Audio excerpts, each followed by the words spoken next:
I don't know. Of all, there's a few different flat Earth models, and you've shown a few different ones. Which one do you think is most plausible? Like which one, if you were to fully go out and say I'm a flat Earther, which particular model do you think you would subscribe to? Well, the one that makes the most sense to me is the one that's on the UN flag. It's the one that I've been showing here. I mean, it's not flat like a pancake. I mean, if you're going to use a pancake analogy, you might as well say it's a harvest nut pancake with strawberries and lots of syrup and whipped cream. Because obviously it's got it's got structure to it. It's not just a flat.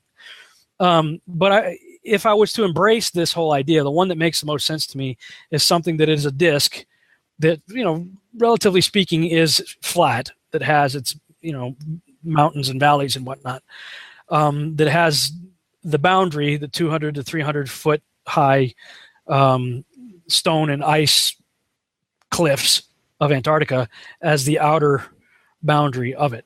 And beyond that outer, like Operation High Jump, okay, here's the ledge of Antarctica. Okay, you went up over it.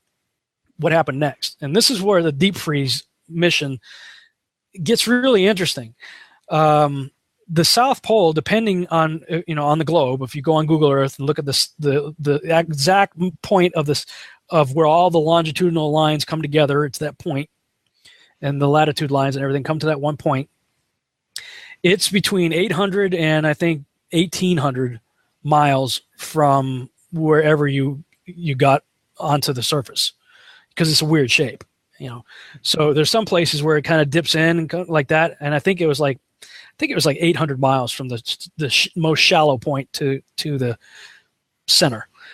From what I have been reading, I think they got about 300 miles in and may have encountered something. Now, on the globalist conspiracy Nazi side of things, the people who study like the stuff that Jim Wilhelmsen is known for, Jim, he's got some great stuff on Inner Earth and the Nazis and New Schwabenland and whatever, Swabia or whatever.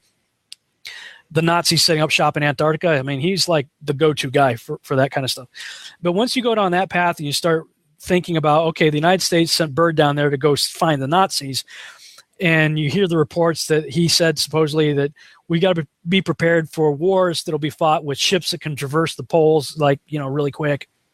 And all this stuff that supposedly the Nazis set up shop down there, maybe with alien technology, and they have created force fields. Now, the reason they say that is because supposedly on the Admiral Byrd, now this is conspiracy theory here. Okay, I'm trying to differentiate that from actual history, because it's hard to know what's actual true and what conspiracy theorists are just coming up with. But from what I've read, take it or leave it, some of Admiral Byrd's planes were lost because they allegedly smashed into something that they couldn't see. And so that, that led to the conclusion that the Nazis may have found a way to create an energy field. Well, that's one way to look at it. Or they just hit the end of the Truman Show. They hit the firmament. When Byrd started losing ships and airplanes, they started saying, okay, let's get out of here. So when you combine the reality of history of that mission and then everybody pulling out with the conspiracy theory and ideas of planes hitting something unseen, yeah, it could work with the idea of Nazis and advanced technology working with aliens. Sure. But is that any less plausible than the idea that they could have hit the edges of the dome? I think both are just as plausible if you're going to play the conspiracy card, So it could be that you can't go much further than 300 to 800 miles, whatever this plateau is that we call Antarctica on the flat Earth model that's circular. It seems to me that it's between 300 and 800 miles in. What's beyond that, I don't know. Apparently, it goes from a circle to a square because then you have four corners. Right. Somehow. Now, Matt Boylan, he's one of these flat earther guys. He believes in sort of the egg crate idea that we are just one pocket in an infinite plane of pockets. And he says, what NASA's trying to tell us is Mars isn't really Mars. It's just what's in the next pocket. And Oh, wow. what they're trying to do is keep us all enslaved in this pocket while they go find another pocket that they can rule and reign and, do whatever they want to do over here with all of us useless eaters, So, I mean, he's got some interesting theories too, that, the multiverse sort of is compacted into this idea. And I don't think he subscribes to the dome. See, this is where, from what I'm observing, not all the flat earthers believe in the dome. Mark Sargent does. I don't know that Eric Dubay does. I don't think that Matt Boylan does. So, I mean, they're fighting with each other, calling each other shills, and you're this and you're that. It's kind of no different than in our world. It's pre-rapture. No, it's pre-trib. No, it's not. You're a heretic. It's post-trib.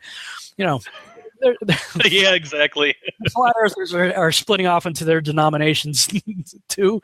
There's another whole class altogether that's the concave, which is the one that makes the least sense to me. There are some compelling animations and people out there who really believe it. I'm having enough trouble just wrapping my head around the flat part. Being that it's this way, that it's a curve like this.